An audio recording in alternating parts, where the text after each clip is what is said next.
아멘. 함께 합독했던 말씀 중심으로 사랑만 하며 살자. 한번 따라해 보실래요? 사랑만 하며 삽시다. 고백하셨어요? 네, 그렇게 사는 겁니다. 얼마 남지 않았어요, 우리 인생. 죄송한데요, 제가 올해 환갑이 됐어요. 할렐루야. 환갑된 이 나이에 선포했습니다. 하나님 또 다른 60년을 허락하여 주옵소서. 허락하실런지 안 하실런지는 몰라요. 그냥 그것은 제가 김치국물 마시는 거죠. 그건 하나님의 영역이 있을 뿐이고 저는 그렇게 기대하고 꿈을 꾸고 준비합니다. 한번 지켜보세요. 하나님 어떻게 이끄시는지. 그 남은 시간 어떻게 사시겠어요? 하나님은 사랑이신데 하나님을 만난 자는 사랑이잖아요. 사랑을 알잖아요. 그러니까 오늘 본문 말씀에서도 말합니다. 사랑만 하며 살자. 사랑만 하면 살아도 참 짧은 인생이에요. 참 짧죠. 이 짧은 인생에 뭐 다투고 인상 쓰고 가슴 아리하고 사니 못 사니 이거 외치지 말고 어떤 일이 있든지 하나님 사랑 안에서 사랑만 하며 사는 저와 여러분 되시길 축원합니다. 제가 왜 이렇게 외치냐면요, 제가 1977년 4월 10일 날 예수를 믿고 인격적으로 이제 만났죠. 그 이전에부터 교회 왔다 갔다 했습니다만은 재미있어서 이제 놀러 다녔지요. 그때도 봉사도 하고 그랬습니다만은 뭐 그게 뭔지 몰랐습니다.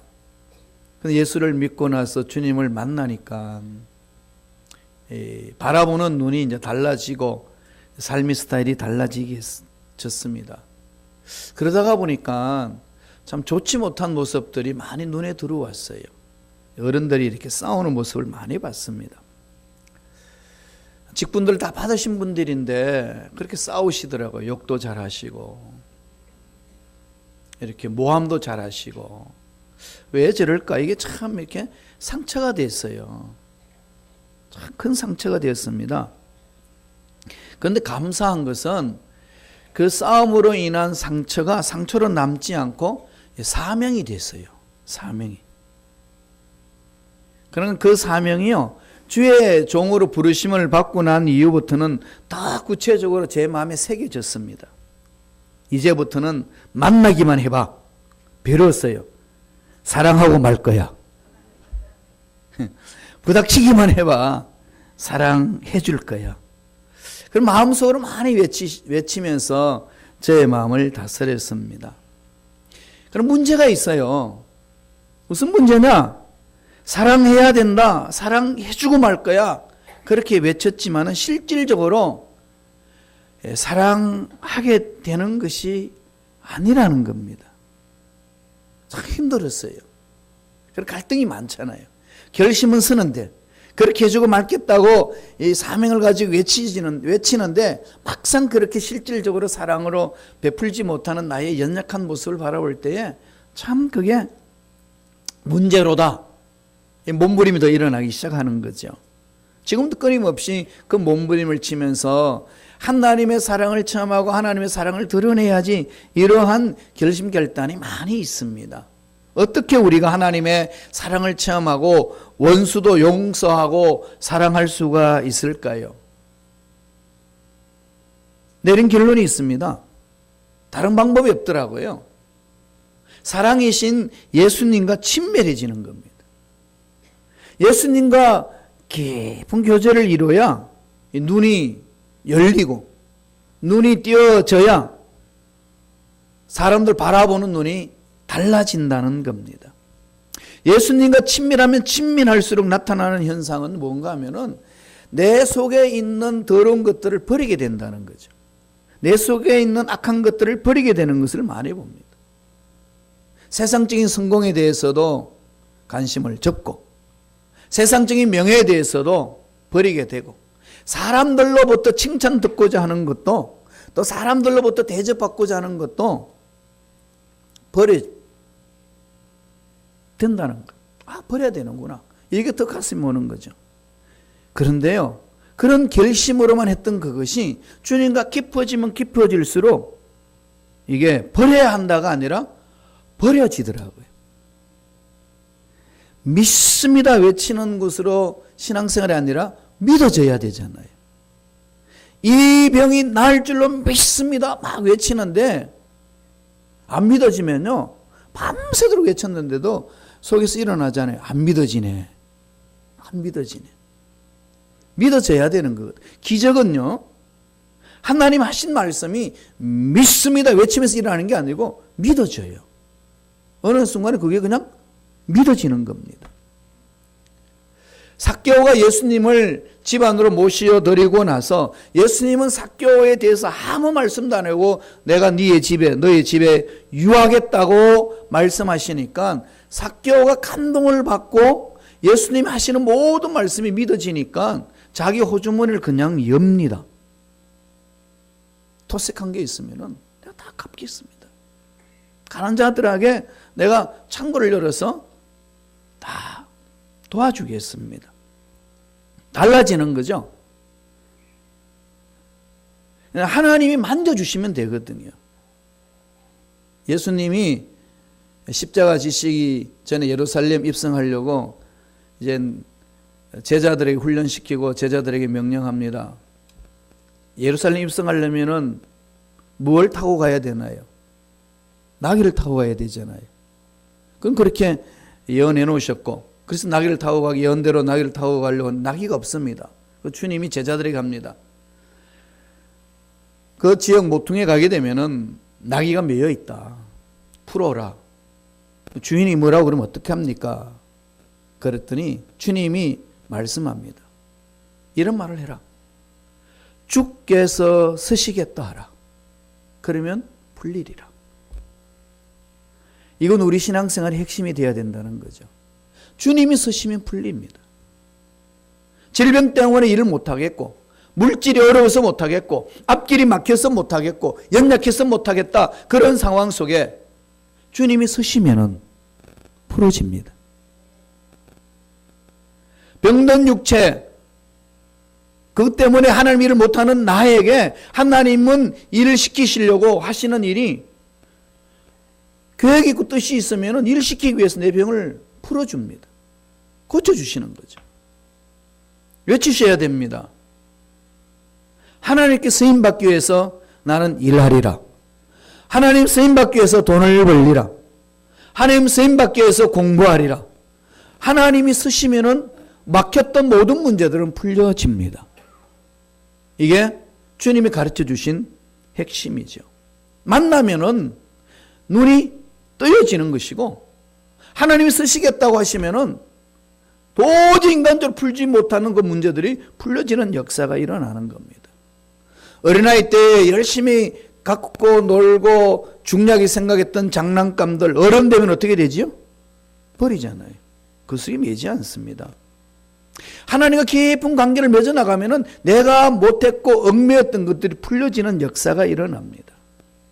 아, 주님만을 위해서 살아야 되는구나. 그 결심과 함께 주님만을 위하여 살고 싶은 마음이 생기는 거죠. 그 단계까지 올라와야 된다는 겁니다. 2018년 한 해 동안에는 주님이 서시겠다 하라. 주님이 서시면 이 문제도 풀어지는 역사 일어날 줄로 믿습니다. 이 고백과 함께 그런 주님 앞에 쓰임받는 삶이 되시기를 축원드립니다. 그러면 어떻게 하면은 그렇게 살아갈 수가 있을까요? 그렇게 살아갈 수 있는 원동력이 무엇일까요? 사도 바울이 오늘 말씀을 통해서 우리에게 선포해 줍니다. 첫째로 바울은 주님의 사랑이 우리를 강권하신다. 견딜 수 없는 사랑이 나를 붙들으신다는 거죠. 강권. 말씀을 볼까요? 강권이 뭔지. 고린도후서 5장 14절입니다. 다 같이 우리 한 목소리 천천히 읽겠습니다. 그리스도의 사랑이 우리를 강권하시는도다. 우리가 생각하건대 한 사람이 모든 사람을 대신하여 죽었은즉 모든 사람이 죽은 것이라. 강권한다는 거죠. 무엇이 강권하죠? 주님의 사랑이. 물 믿듯이 내 마음을 사로잡는다는 거죠. 강권이라는 것은 나 스스로 하고 싶은 마음이 없는데 억지로 할 수 있도록 이끌은다는 거죠. 원어 뜻을 보면은 억지라는 그 말이 있습니다. 그러니까 할 수 있는 힘이 나에게 임해진다는 거예요. 다른 말로 말하면은 붙잡혔다. 하나님의 사랑에 붙들렸다.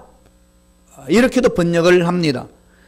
사도행전 18장 5절에 보면은 실라와 디모데가 마게도냐로부터 내려오매 바울이 하나님의 말씀에 붙잡혀 유대인들에게 예수는 그리스도라 밝히 증언하니, 하나님 말씀에 붙잡혀 이 뜻이 관건하여, 그리스도의 사랑에 관건하여, 이 말하고 같은 의미로 이렇게 원어는 이야기를 하고 있습니다. 휘어잡힌다는 거죠. 사로잡힌다는 겁니다. 하나님의 사랑이 나를 자꾸 끌고 가니까 그 사랑에 이끌려서 간다는 거죠.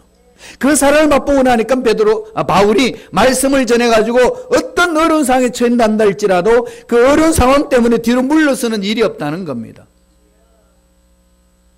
평생 복음을 위하여서 목숨 바쳐 달려갔는데 결과는 로마 차디찬 감옥에 처박혔지 않습니까?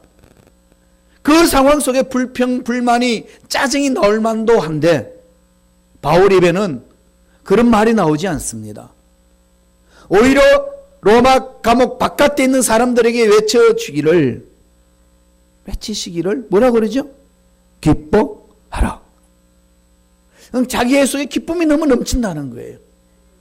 차원이 완전히 다른 삶을 살아내는 거죠. 그런 다른 차원의 삶을 살아낼 수 있는 원동력이 어디에 있다고 오늘 바울은 이야기하나요? 주님의 사랑. 이 사랑이 나를 사로잡으니까 어떤 문제도 어떤 상황도 나를 막지 못한다라고 그렇게 이야기를 합니다. 그래서 주님의 명령에 순종하게 되고 하나님의 일을 감당하게 된다라고 가르칩니다. 이 사랑에 사로잡혀야 된다는 거죠. 하나님의 그 놀라운 사랑이 나를 사로잡으니까 그 사랑의 힘으로서 이끌려가는데 앞날에 막히는 부분이 나를 막지 못하노라. 세상이 감당하지 못한다는 거죠. 만약 이 사랑으로 우리가 이끌려서 하나님의 일을 하지 않는다면 그 일을 누가 하겠습니까? 하나님 사랑이 이끌려서 일을 하는 거죠. 하나님 사랑이 아닌, 하나님 사랑과 관계없이 내가 어떤 일을 한다면 그런 일들은요 그냥 세상적인 봉사밖에 안 된다는 거예요. 종교생활밖에 안 된다는 겁니다. 저와 여러분은 늘 그 사랑에 사로잡혀야 된다고 바울은 가르쳐 줍니다. 그 사랑이 어떻게 가슴판에 매일까요? 와닿을까요? 그 사랑이 나를 사로잡을까요? 말씀에서 설명해 줍니다. 로마서 5장 8절에서 그렇게 사도 바울은 로마 교인들에게 편지를 보내면서 이 말을 합니다. 다 같이 한번 읽어볼까요? 한 목소리 읽습니다. 우리가 아직 죄인 되었을 때에 그리스도께서 우리를 위하여 죽으심으로 하나님께서 우리에 대한 자기의 사랑을 확정하셨느니라. 확정하셨느니라. 이 사랑이 이렇게 하나님에게 붙잡히게 되는데 그 사랑을 어떻게 붙잡히면 아느냐? 내가 죄인 돼서 영원히 죽어야 되는 건데 하나님은 독생자답게 전하시고 내어주셔서 그 사랑을 맛보게 하신다는 거죠. 그 사랑으로 우리에게 말씀합니다. 내가 너를 사랑하노라. 우리 여기 사로잡히는 거죠. 사랑에 이끌릴 때만이 어떤 이 세상의 어려운 문제 앞에서도 당당히 맞짱 설 수가 있습니다. 하나님 만져주시니까. 하나님 만져주시면서 내가 너를 사랑한다고 말씀해 주시니까. 왜 그렇게 하실까요? 나를 쓰시려고.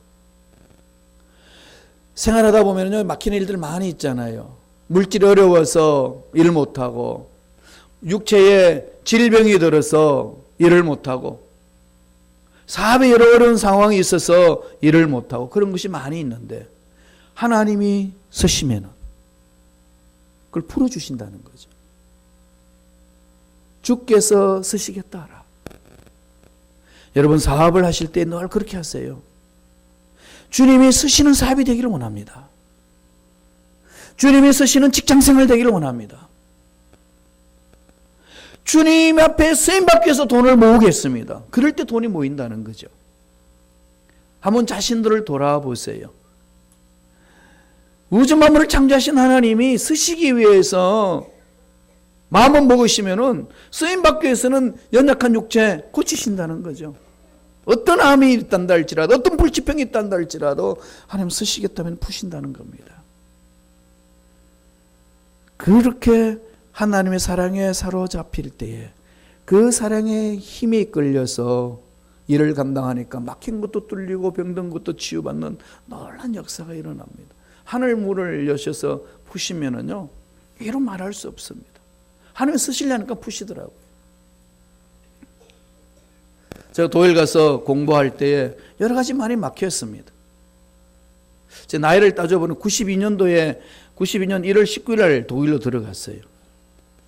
그러니까 나이가 어떻게 됐을까요? 그때 34시지 않습니까?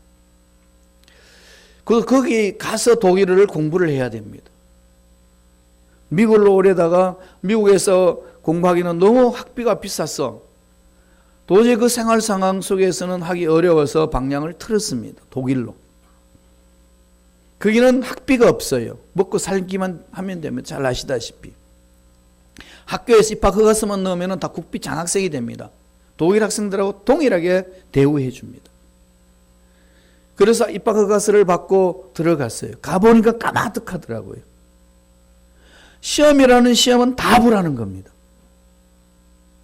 독일어 국가고시 보고, 히브리어 국가고시 보고, 헬라어 국가고시 보고, 라틴어 국가고시 보고, 이 국가고시가 네 가지를 봐야 된다고 그래요. 얼마나 까마득합니까? 그래서 하나를 이렇게 협상을 했습니다. 라틴어는 독일에서 고전어로 공부하니까 너희들이 해야 되는데, 우리는 한국에서는 고전으로 공부하는 게 한문이다. 나 한문 시험도 받고 한문 공부하고 왔다. 그러니까 라틴어는 안 봐도 되게끔 해주라.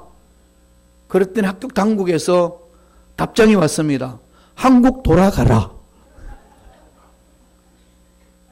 독일에 왔으면 독일 법안에서 해야 된다는 거죠. 그래서 하나님께 기도했습니다. 주께서 쓰시겠다 하면 풀어주시는 역사가 있는데, 주여 쓰시려면 풀어주소서. 그래서 막 막히고 이럴 때는요, 막 손가락을 비비면서 주여 풀어주소서. 도서관에서 그렇게 기도한 적이 많았습니다. 그런데요, 참 시험을 보는데 심장이 이렇게 막 체험이 돼요. 이렇게 라틴어를 처음에 봤거든요. 라틴어 텍스트 내놓고 사전은 들고 갈 수 있어요. 물론 라틴어로 독일어로 되어 있는 사전이에요. 그걸 가지고 이렇게 볼 수 있는데, 그거 까만 게 글자잖아요. 흰 게 종이고. 그런데 그 문장이 보이기 시작해요. 깜짝 놀랐습니다. 문장이 보여요. 이 상상할 수 없는 그런 거 여러분 체험하지 않나요? 미국 와서 또 한국에 이제 공부 마치고 이제 한국에 와서 큰애 이렇게 한국으로 데리고 와야 되는데 얘가 막 얼굴이 샛노래졌어요. 독일에서 유치원 생활 다 하고 중학교 다니고 중학교 졸업할 빤인데 한국으로 와야 되니까 이게 한국 시스템 따라가려니까 까마득하잖아요. 그런데 그 찾아보니까요, 독일 학교가 있어요, 한국에. 걔 공부한 거 그대로 거기서 공부하니까 그 문제가 없더라고요.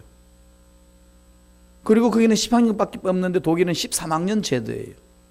13학년 제도 돼 있는데 한국에는 독일 학생 사람들이 많이 없으니까 10학년까지만 하고 독일 가서 공부해야 돼요. 근데 이걸 어떻게 해야 되나? 그런데 그 자기 같이 공부했던 애들이 그 독일 학교가 13학년까지 할 수 있는데 싱가포르 가 있어요. 그 클래스메이트 4명이 똘똘 뭉쳐가지고 자기들끼리 같이 기숙사 생활하면서 공부하겠다고 이렇게 하나님이 또 뭉쳐주셔요. 그건 돈이 없잖아요. 하나님이 이거 어떻게 합니까? 지혜를 주셨어요. 그 당시 한국에는요, 이 교수에 대한 신용도가 있습니다. 그럼 교수 신용도를 가지고 돈을 이렇게 빌려줘요. 그렇게 해서 하나씩 하나씩 풀어지고, 두 번째 딸을 이제 데리고 미국에 왔잖아요. 여태까지 학비 걱정 없이 살았는데 미국에 오니까 이 학비가 어마어마해요. 딸은 반드시 그 뉴욕에 가서 그 프레트의 디자인 대학교에서 공부를 해야 되겠다고 꿈을 품고 공부하는데 꺾을 수는 없어서, 하나님 이 많은 돈을 어떻게 됩니까? 그냥 하나님이 이 딸을 쓰시려면은 하나님 풀어주소서. 그렇게 기도했어요. 학교가 풀어지더니 장학금도 풀어지고, 학교에서 또 학비도 풀어지고. 우리가 모아놓은 돈이 어디 있습니까? 아시다시피. 그렇게 풀어지면 공부하고 있어요. 그러면서 하는 얘기가, 와, 정말 뉴욕에서 공부하네. 그러고 있어요. 그래서 가르쳤습니다. 야, 하나님이 널 쓰시려면 푸신다. 잊지 마라. 물질이 없어서 환경이 어렵다고 공부 못하는 거 아니다. 또 미국도 보니까 그렇더라. 하나님이 쓰시면 풀어준다. 2018년 한 해요. 여러분 막히고 뭐 얽히고 안 된다는 그곳에서 주저앉지 마시고, 주여 사용하여 주옵소서. 주님이 쓰시겠다 하라. 풀어주리라. 그런 풀리는 역사 일어날 줄로 믿습니다. 그런 사랑을 체험하는 거예요. 그 사랑이 이끌려서 나아가는 겁니다. 앞으로 풀어주실 거예요. 그렇게 하나님 우리 순금시간을 사용하시겠다 결심하시면은 풀어주실 줄로 믿습니다. 여러분 인생, 여러분 자녀, 여러분 사업, 직장 하나님이 쓰시겠다면 반드시 풀리는 역사가 일어날 줄로 믿습니다. 두 번째로, 그런 사랑을 체험하면 어떻게 해야 되나요? 어떻게 해야 될까요? 예, 주님을 위해서 살아야 합니다. 주님을 위해서 사는 거죠. 그 사랑을 체험한 사람 주님 풀어주시잖아요. 그럼 어떻게 해야 되죠? 외치세요. 주를 위해서 살겠습니다. 주를 위해서 살겠습니다. 무엇을 해도 주를 위해서 사는 거죠. 저와 여러분 다 주의 종이에요. 저는 목사로서 주의 종이고, 여러분은 평신도로서 주의 종입니다. 종의 삶으로서 어떻게 살고 왔느냐 하나님은 물으실 겁니다. 그 삶을 살아내는 거죠. 고린도후서 5장 15절 보세요. 다 같이 한 목소리로 천천히 읽겠습니다. 그가 모든 사람을 대신하여 죽으심은 살아있는 자들로 하여금 다시는 그들 자신을 위하여 살지 않고 오직 그들을 대신하여 죽었다가 다시 살아나신 이를 위하여 살게 하려 함이라. 그리스도의 대속의 목적은 우리를 살려주시는 거잖아요. 그래서 서로 사랑하라고 말씀하는 것 아니겠습니까? 그래서 우리는 예수 그리스도 십자가로 인해 살아났습니다. 살아난 사람들 영생을 얻었지 않습니까? 그럼 영생을 얻은 사람 대부분들이 그 삶의 목적이 죽고 난 이후의 삶만 생각합니다. 오늘 바울은 뭐라고 이야기합니까? 지금 여기입니다. 지금 여기 다시 살아나신 이를 위하여 살게 하려 함이라.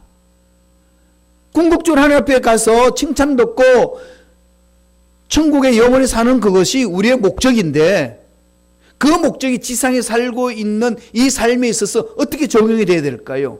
주님 앞에 가서 칭찬 듣기 위해서는 지금 여기에서 그렇게 살아야 된다는 거죠. 이 사는 목적입니다. 그냥 막연히 살다가 주님 앞에 가서 자리에서 칭찬 들을 수 있나요? 주님 앞에 가서 칭찬 듣을 수 있는 삶은 지금 여기서 당겨서 삶을 사는 거죠. 그 삶이 달라야 됩니다. 삶이 뭘까요? 주를 위해서 사는 거죠. 마음에 든다 안 든다 그것 아닙니다. 주님이 살게 하신 그 자리에서 삶을 살아나갈 때에 멋지게 살아갈 수 있도록 앞날도 풀어주시고 힘도 주시고 능력 주시고 상상할 수 있는 기적을 상식처럼 맛보게 해주실 줄로 믿습니다. 이런 소망이 있어야 되는 거죠. 그래서 사도 바울이 에베소서 2장 10절에 이런 말씀을 합니다. 우리는 그가 만드신 바라 그리스도 예수 안에서 선한 일을 위하여 지으심을 받은 자니 이 일은 하나님이 전에 예비하사 우리로 그 가운데서 행하게 하려 하심이라. 하나님의 사랑이 그렇게 이끈 거죠. 지금 여기서 그렇게 살도록.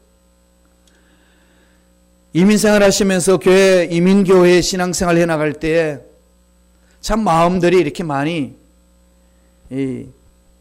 차가울 때 있잖아요.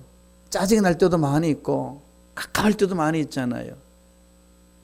왜냐하면은 이 미국 주류 사회 뚫고 들어가기가 참 어렵습니다. 인종차별도 있고 또 마음껏 그 속에 들어가서 내 꿈을 펼치기도 어렵고, 그러나 늘 어떻게 보면 변두리 삶을 살 수밖에 없는 그 이민자의 애환이 있지 않습니까? 그러다 보니까 이민교회 공동체가 자꾸 이렇게 좁아져요. 이 넓은 대륙 미국 땅에 살면서 자꾸 마음이 좁아지는 거죠. 이 좁은 한인들끼리 모여 살면서 지극히 작은 문제로 인하여서 자꾸 마찰이 생깁니다. 그런 마찰이 빈번하게 일어나게 되면은 마음에 자꾸 상함이 있고 이곳에서 벗어나고 싶은 마음들이 자꾸 있는 거죠. 그럴 때마다 하나님 사랑에 사로잡히세요. 주님의 사랑 속에 들어가세요. 주님의 사랑이 나를 이끌어 줄지 아니하시면은 이겨낼 수 없습니다. 그리고 지금 있는 자리에서 떠나고 싶은 그 자리가 바로 내 자리라는 사실을 잊지 말아야 합니다. 여기서 통해서 이곳에서 하나님은 우리를 통하여 멋진 일을 이루시고자 하신 뜻이 있기 때문에 그렇습니다. 그래서 오늘 바울이 이렇게 고린도 교인들에게 편지를 해서 말씀합니다. 한번 더 읽어보죠. 고린도 후서 5장 15절입니다. 다 같이 읽습니다. 그가 모든 사람을 대신하여 죽으심은 살아있는 자들로 하여금 다시는 그들 자신을 위하여 살지 않고 오직 그들을 대신하여 죽었다가 다시 살아나신 이를 위하여 살게 하심이라. 나를 살려주신 주를 위해 살고자 하는 그 강렬한 열정이 일어난다는 거죠. 마음에 든다 안 든다, 힘들다 어렵다, 힘들지 않다, 뭐 좋다 나쁘다, 이런 차원에서 내 마음이 왔다 갔다 하는 것이 아니라 나를 살려주신 하나님 사랑이 너무나도 강하기 때문에 그분을 위해서 내가 살겠다는 그 몸부림이 일어나는 거지. 그분과 함께 간다면 뭐가 어려움이 있겠습니까? 여러분 여행을 갈 때에 좋은 자리에 이렇게 가고 싶은잖아요. 좋은 곳에 가고 싶어 하죠. 여러분 어디로 갈 것인가, 어디로 가느냐, 이게 중요하죠. 그러나 그보다 더 중요한 게 있습니다. 그게 뭘까요? 누구와 함께 가느냐. 그죠? 누구와 함께 가느냐. 그것 아니겠습니까? 마음 맞는 사람과 사랑하는 사람과 간다면은 그곳은 더 아름답고 멋지다는 거죠. 시카고에 있으면서 제가 연합 활동할 때 목사님들 많이 만나고 장로님, 교인들 많이 이렇게 많이 만납니다. 그렇게 만날 때마다 이렇게 기쁨이 있는데 누구와 함께 있을 때 더 기쁘냐? 누구와 함께 있을 때 더 기쁠까요? 마음이 통하는 사람. 그죠? 마음이 통하면은요, 그렇게 기쁠 수가 없어요. 너무 좋아요. 맥도날드 가서 커피 한잔 해도 시간 가는 줄 모르지 않습니까? 마음이 통하는 사람. 주님과 내 마음이 통해서 주님과 깊은 교제를 이루면서 이 세상을 살아나간다면 어떤 노름이 딴다 할지라도 능히 이겨낼 줄로 믿습니다. 새해에 그런 은혜, 그런 복이 넘쳐나기를 바랍니다. 마지막으로 서로 사랑하며 살게 되면 어떻게 될까요? 이전과는 다른 삶을 살게 되는 거죠. 이전과는 완전히 다른 삶을 삽니다. 어떻게 사는지를 오늘 사도 바울이 이야기를 합니다. 다 같이 읽어볼까요? 고린도후서 5장 16절입니다. 다 같이 읽습니다. 그러므로 우리가 이제부터는 어떤 사람도 육신을 따라 알지 아니하노라. 비록 우리가 그리스도도 육신을 따라 알았으나 이제부터는 그같이 알지 아니하노라. 이게 두 번 동일하게 반복되는 말이 뭡니까? 이제부터는 지금이잖아요. 구원받고 난 이후부터.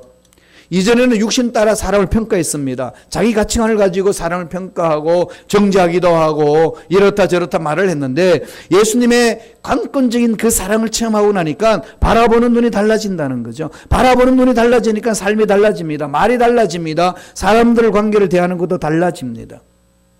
바울은 이전까지 육체를 신뢰할 만했고 바리새인 중에 바리새인이었고 히브리 중에 히브리인이었습니다. 그래서 열시부름 교회를 박해하고 하나님을 철저히 믿겠다고 하는 유대교의 독실한 유대교인이었습니다. 그런데 예수를 만나고 나니까 율법에 빠져있는 내 모습이 그렇게 거짓이라는 거예요. 완전히 돌았습니다. 이게 바로 사도 바울이 고백하고 있습니다. 그러면서 이렇게 결론을 내립니다. 고린도후서 5장 17절 말씀 읽어볼까요? 다 같이 한 목소리로 고린도후서 5장 17절 잘 아는 말씀이죠. 다 같이 외운 말씀 한번 보세요. 읽습니다. 그런즉 누구든지 그리스도 안에 있으면 새로운 피조물이라 이전 것은 지나갔으니 보라 새 것이 더. 생각이 새로워지고 말이 새로워지고 눈이 새로워지고 삶이 새로워지는 겁니다. 하나님의 사랑이 그렇게 만든다는 거죠. 강권적인 그 사랑을 이루니까 사업을 바라보는 눈도 달라지고 하나님이 푸시면은 열린다는 사실에 눈이 번쩍 뜨여지는 거죠. 여기까지 올 수 있도록 이끌어주신 하나님 은혜를 묵상하면서 내가 신앙생활을 하게 되는 그 동기가 무엇인지 한번 돌아보시기 바랍니다. 열심히 신앙생활하고 열심히 교회 봉사생활하는 그 원동력이 어디서 옵니까? 하나님의 강권적인 사랑. 하나님의 사랑에 매여서 여기까지 온 것 아니겠습니까? 그 사랑을 깊이 체험한다면은, 그 사랑을 다시금 확인한다면은 지금 우리는 어떤 삶을 살아야 될까요? 다르게 사는 거죠. 다르게 사는 게 뭘까요? 사랑만 하며 사는 겁니다. 그 사랑에 매여서 서로 사랑만 하면 살아내는 믿음의 일꾼들의 삶이 되기를 간절히 축원드립니다. 기도하겠습니다.